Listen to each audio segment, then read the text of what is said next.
Giacomo Matteotti a 100 anni dal suo assassino, un'iniziativa che si svolgerà lunedì 10 giugno dove sarà collocata una lapide in sua memoria.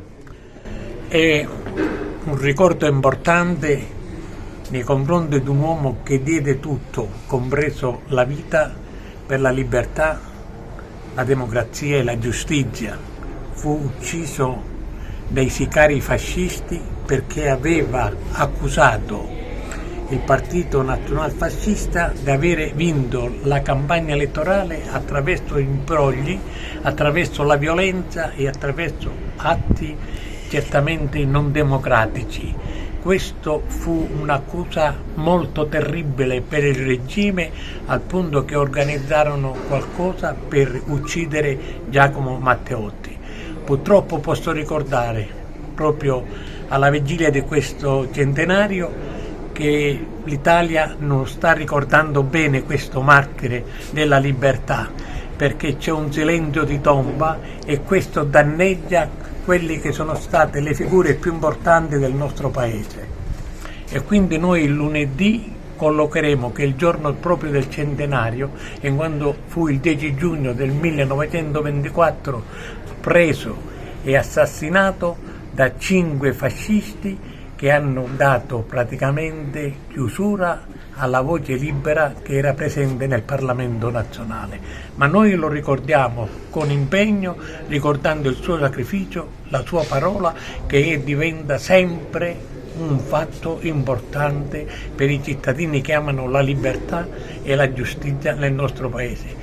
Purtroppo oggi le cose vanno diversamente ed è veramente da preoccuparsi, profondamente da preoccuparsi, perché qualcuno non vuole ricordare, e chi non vuole ricordare sarà obbligato a ricordare i fatti importanti della storia italiana.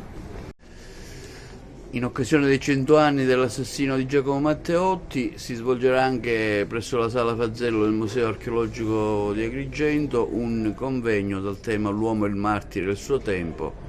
Il professor Enzo Di Natali è tra i relatori.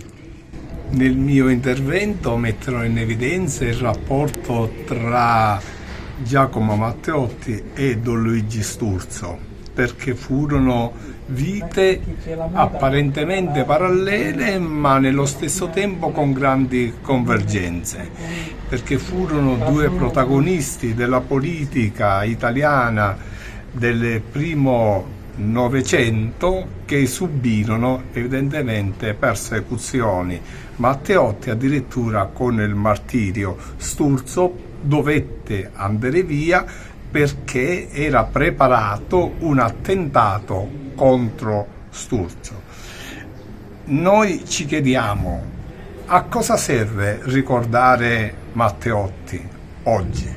Oggi che l'afflusso delle persone alle elezioni è molto basso, al punto tale che le persone stanno rinunziando ad un diritto di voto, un diritto di libertà di voto, di democrazia, che ha visto un Matteotti morire per la democrazia e con lui tanti altri.